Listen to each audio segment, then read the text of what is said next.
All right. Well, good morning, everyone. My name is Matt Fifer. This is Conversations on Retail, and we are excited to be here this morning with Alexander Schneider from Rapitag. And Alex, welcome. Thank you so much for making time to visit with us this morning. Hey, good morning, Matt. Thanks for having me. Yeah, I guess I say good morning. You're actually in Germany, so you're a lot further into the day than we are. But I want to hear the story of Rapitag. But first, tell us what the business is. All right. So, rapitag is all about combining a smoother, more convenient checkout with asset protection. So we invented smart or intelligent EAS tags for different kind of products, and these tags can be opened by a customer smartphone, an employee handheld, or the classic checkout, or even a self-checkout kiosk. So they are not magnetic anymore like the actual tags. They are more digital. It's more an IoT solution. So it's basically make the EAS, the old EAS technology, future-proof. Yeah. As I mentioned before, I love talking with founders. I love spending time with entrepreneurs. The business is almost 8 years old. Talk about your background and go back as far as you'd like, even to university, and kind of talk about your journey toward Rapitag.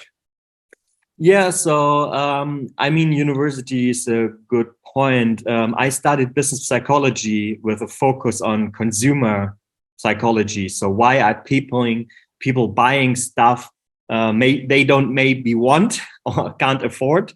So what's the psychology behind purchases?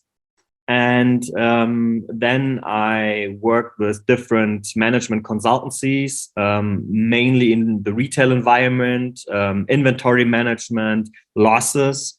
That's where I got first in touch with the asset protection world. Then I'm also a consumer like we all are. And I was with my wife shopping on a Saturday in the city, and I waited, 30 minutes with her in the checkout environment. I was just thinking, why it takes this so long? And the reason why was that there are asset protection tags attached to a product, which I already know from the consultancy project. And it took a lot of time to get these removed. Then the people has to queue up because there were not so many checkouts opened or staffed. And it was really annoying. And I was just thinking, basically every entrepreneur, in my opinion, seeing a problem in the real world and try to fix that, or at least make some thoughts how to fix it. And I developed this idea over my master studies. So after the consultancy, I went back to university to do my master. And I had still this idea of, make the checkout more convenient. Self-checkout at all is not that big back then, 8 years ago in Germany. I think COVID or the pandemic developed that a little bit more. I went to a startup meetup for hardware startups. And I asked the organizer if I can pitch the idea I have in mind for 5 minutes. I had 3 slides, and I asked the audience if somebody is willing to work on that idea with me. And my co-founder, or now our co-founder, Sebastian, he raised his hand. We grabbed the beer, brainstormed how we can solve this problem, or how we can develop this solution. And in the end, we came up with Rapitag. That's amazing. So many founders start companies based on some sort of negative experience or an opportunity that they see based on their own life, and the fact that you've taken it and run with it without any really background in technology, right? So you were starting really completely from scratch. Yeah, exactly. I was a little bit in the industry already. Sebastian had more experience in hardware, big data. So he's in big data, software developer. Then I think we are a good team, a good matching team. And that's also very important. If you start a company or a business, you don't have to do everything. You don't to be an expert with everything, right? Yeah. So you need to find the right people to work with you, with the same vision in mind, with the same approach, the same motivation.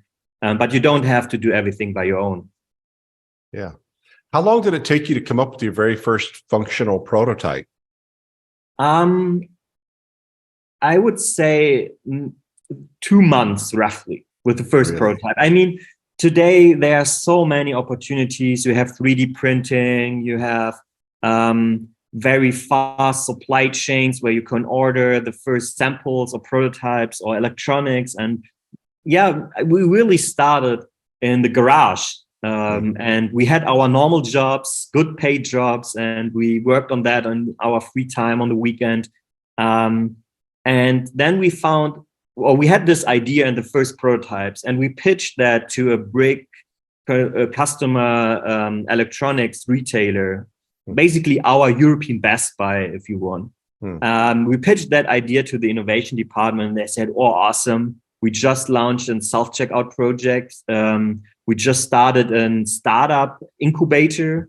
Do you want to be part of that?" And we say, "Yeah, of course." And then we founded the company actually after that response, and we quit our normal jobs, and then we started to work full-time on rapitag with this first customer. We developed with them together a spider wrap. So I mean, most of the people would know these spider wraps, right? Yeah. So as it was a consumer electronics retailer, we started with fashion first, then they asked us to build a spider, and we took another 2 months and built a prototype again for them. And then we had our first store with around 400 spider wraps, and all of them were 3D printed, handcrafted by ourselves in the garage with friends and family, all of them having these wires around and trying to cable them up. And then we did our first store. And we learned a lot. Not only we learned a lot, also, of course, the retailer learned a lot. And this is how we developed. We saw that EAS tags are spread into different categories, of course, with different form factors. And a few years later, today, we have basically every category, like fashion, consumer electronics, bottles. So every high-risk item can be covered with the rapitag. So I think that's a great USP that when a retailer comes to us and say, "Hey, I have a different product or a different use case or a different need," we have a technology that can be in a modular way used for that approach. So all of our products were developed by retailer needs. So we didn't produce them and said, "Hey, we have that on the shelf. Do you want to buy it?" We normally started with the retailer together and with him developed the products. And now we have 4 different products ready to market. Yeah. Well, of course, I got to know rapitag by way of Brand Elverston and the group that he hosts with us, focused on asset protection and risk management. And the more deeply I've dug into your business, the more fascinated I've become, because as you said, you've got a lot of different solutions, both on the asset protection side, but you also enable a fully self-checkout, where a shopper can pick up the item and check out and not have any sort of friction whatsoever with the retailer's registers. Is that correct? Yeah, exactly. I mean, as a startup, you always are leaner and faster, agile. So sometimes we are faster than the industry. So we started with a mobile first approach. So we wanted to have the customer enabled to remove the anti-theft tag by themselves, and they don't have to ask a store associate or somebody or have to go to a specific place. Just go in the store, grab a bottle, click on pay, and then the bottle opens. So, or the tag can be removed. That was the original idea, mobile first. But then we learned that most of the retailers, they don't have a mobile strategy. They don't have own apps. They don't have the infrastructure for that. And they ask us, hey, that's great in a few years, but can we have that in our classic assisted checkout implemented? Because at the moment, the store associate, they have to handle with these magnets, and that took a lot of time, and it's very annoying. And sometimes they even forget to remove the tag, and then the customer paid but leaves. So we said, yeah, of course. I mean, it's a digital technology. We can open that with a Bluetooth signal, and we don't care where this Bluetooth signal comes from. It can come from your checkout. It can come from a Zebra device or Honeywell device, which is associate and at the belt of the staff. So we are very flexible on that. So that's basically, we started with mobile first, then took a step back and implemented that in the existing infrastructure. And now we are again going forward to be integrated into Scan and Go, for example. Yeah, fascinating. So you're speaking primarily to a U.S. audience. Talk about your U.S. strategy. Talk about the work that you're doing in the U.S., what your vision is for the near term. Yeah, so we were at the beginning of the pandemic, we were part of the Target Technology Accelerator. And with them, we developed the product for the American market, because especially for wine and spirits, of course, self-checkout is compelling, different than Europe for sure. So what we did the last 2 years, we built up a US team. So we have now a rapitag team member in the US. We start to approach more US customers. Of course, we are a German-based or a European-based company, and a lot of customers or projects are still in Europe. Mm-hmm. But for us, we saw that the US is maybe our core market, because in the US you have more use of cashless payments, credit cards. In Germany, it's still over 60% is in cash.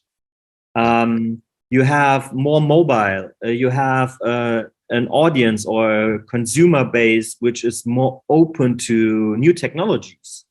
So not that conservative like Germans maybe. Data privacy, maybe not that big issue than in Europe. I mean, it's not an issue for us, but we get asked for that a lot. If somebody says, hey, yeah, you have my phone and I open the tag, do you know that I just bought alcohol? And we say, no, we just know that you opened a tag, but we don't know more, because the data about the product or the sale is still at the retailer side. But nevertheless, data privacy is a big topic. So we saw that in the US, some topics are different and maybe easier for a startup to make business with big corporates. And yeah, that's why the pandemic was a little bit difficult for us, because we were not allowed to travel to the US anymore. So maybe that was 1.5 years where it was difficult to get traction. But we saw that especially because of inflation, organized retail crime, losses are rockets. Yeah, it's going up like hell. And we see that it's a big customer demand at the moment for our project or products.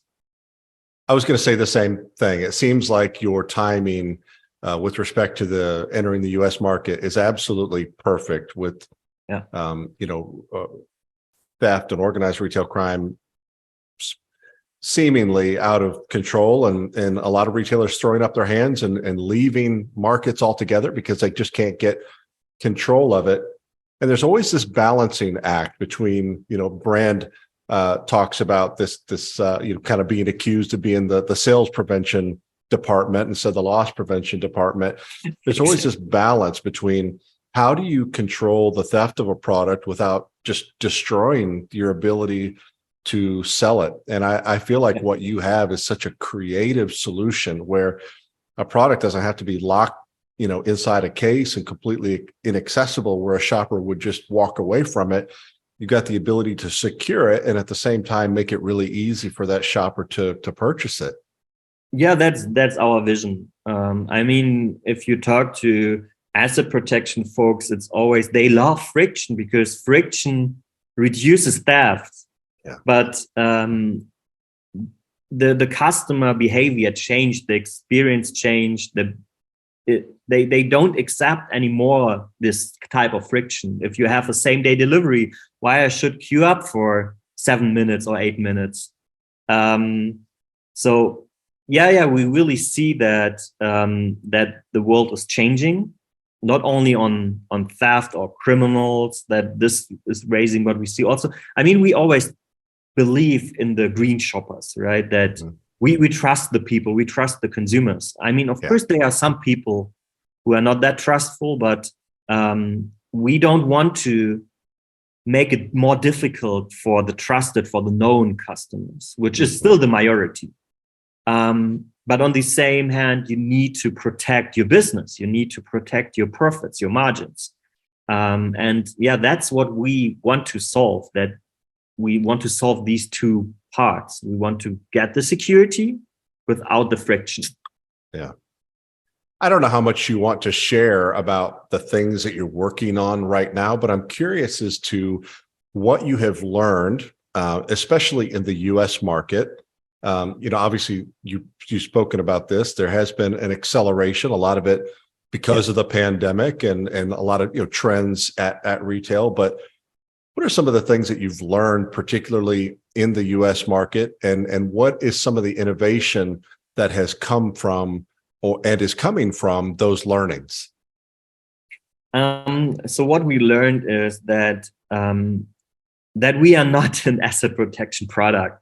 We learned very fast that the retailers are not only interested in the theft product, in our tags.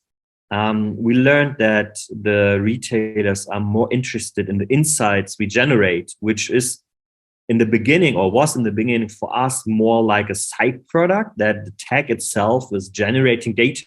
Like every time the tag gets removed, we know that, and we know where it was removed. Was it by a mobile phone, by a handheld, by a checkout, a self-checkout, a classic checkout?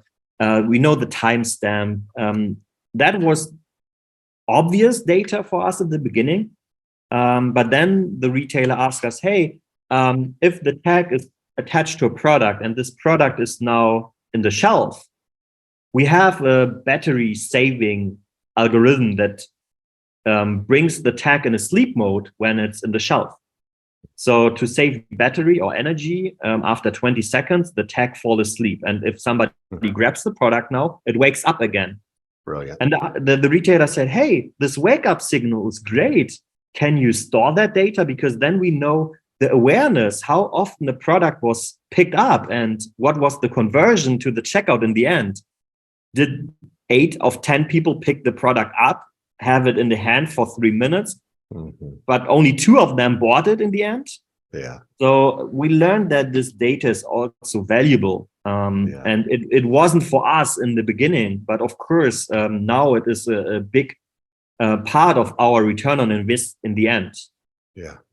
Well, that was one of my next questions, is to what extent is the technology and your capabilities contributing in the areas of on-shelf availability, the ability to track merchandise within the store, to know not just that they have it, but where it's located. And like you said, and I hadn't thought about that, but how are shoppers interacting with a product, and what's the conversion? If someone picks up a bottle of wine, how often are they, after they've picked it up, are they then purchasing versus putting it back? And that seems like it would give all sorts of cues with respect to, package design and labeling and price and all those things. So incredible. Yeah, we internally call our security tags offline cookies because they have the same quality of data generating in the offline space, like this pickups or security data. Was there a shelf sweep and somebody's grabbing 10 bottles at once and they are starting moving very fast towards the exit? We can trigger then something like a pre-alarm. Stuff like that is at the moment in our development. So we try to get more and more into these data use cases. Also to fight, of course, organized retail crime. It's at the moment a big urgency. And yeah, we saw that is, to answer the question, that is what we learned in the US more than here in Europe. Yeah. Just thinking out loud, you think about some higher ticket items. I'm thinking especially like in an electronic store, just for the sake of illustration. Let's say someone purchases a new television and your technology is protecting that television. The opportunity for an alert to let a salesperson know, hey, why don't you go suggest an HDMI cable or, something else. It seems like there would be all sorts of applications for helping not just control the theft, but for growing the business. Exactly. My next question, you probably, maybe you will, maybe you won't want to name names with respect to the retailers that you're talking to in the US, but talk about the types of retail companies that would sort of be in your sweet spot today, the types of retailers that you are either having conversations with or that you would like to be having conversations with. Yeah, so at the moment, I would say, or in the last 1.5 years, 2 years, groceries was the main market. So where we had already a lot of self-checkout kiosks deployed, and where we have this big problem that you have 100 grocery items in your basket and only one bottle of wine maybe that is protected, or one HMD cable or an SD card or razor blades, something like that, razor blades in one of these boxes, for example. And then you go to the self-checkout, you do the 100 scans, and then you have to call somebody that is removing the anti-theft tag for you. Yeah. And this takes another 10 minutes in the worst case. So you are thinking, hey, why I didn't took the normal queue, the normal checkout, or why I didn't bought it online, gets it delivered. So we saw that groceries, who are very addicted already to self-checkout, was our best fitting retailer. What we see today or now in the last 6 months, I would say it's fashion. So sporting goods, also like shoes, where we have an classic anti-theft tag for fashion products attached. And we see this is growing. I mean, the fashion industry, they are not so familiar with self-checkout, especially mobile self-checkout, but they have a mobile strategy. They have a big branding around the environment of the brand. You have these apps where you can shop or collect points, connect with sports, whatever. But they don't have a self-checkout. And they have a lot of tags in the stores as well. So we see there a growing opportunity. What's the very best way to engage with someone from your team, the US team or from your headquarter team? Both are working. A good thing is always to see us on the trade shows. I mean, we have a physical product. It's always good to give it in the hand, to play around with it, to show that it's not faked or that it's really working. Over the last years, we did a lot of pilot stores where we proved the technology that it's work, and I think we checked that. So the technology itself is working. What we do at the moment is not a proof of technology anymore. We do more like demo stores where we check we prove the processes, we prove the ROI. So normally the process is that the retailer are contacting us, the headquarter or the country managers, and then we make a demo with them. Yeah, we meet them, we give them some samples, they play around with the samples, and then we plan a so-called initial rollout. So let's say 10 stores, 20 stores, where we fit the high-risk items with some tags. And then also we integrate, we have demo kits that can be integrated in the classic checkout or in the self-checkout very easily. It's basically a plug-and-play solution. and then you can test very easily the process at the classic or the self-checkout. I asked this question only because I know a lot of people are thinking it, and maybe you don't want to answer it, but talk in terms of investment opportunity. Are there opportunities today? Do you anticipate opportunities in the future where people with a lot of domain knowledge would have an opportunity to invest in rapitag? Yeah, of course. I mean, like all startups, we need investors to grow. At the moment, all of the pilots are normally that we invest more than the retailer invest into these stores. But that's the business of all startups, I would say. So we are looking for investors who bring network, knowledge, money, but also maybe smart money that they open doors, right? Yeah. So maybe they have already existing customers who are asking for such a solution. So it's a win-win. At the moment, we are already working with some corporates who are in the field of retail, mainly retail infrastructure, and yeah, that they invest into us so they can use rapitag as an additional product to their existing solution. But we also have a door opener. So that's, I think, a really win-win situation. Yeah. Well, the technology is amazing. The timing is absolutely perfect. You've got an incredible story. And my sense is you're going to do very, very well in the US market.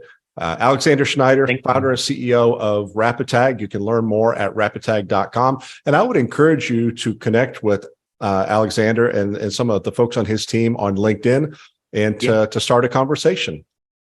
Yeah, awesome. Thank you very much, Matt. Thank you so much. Have a great day.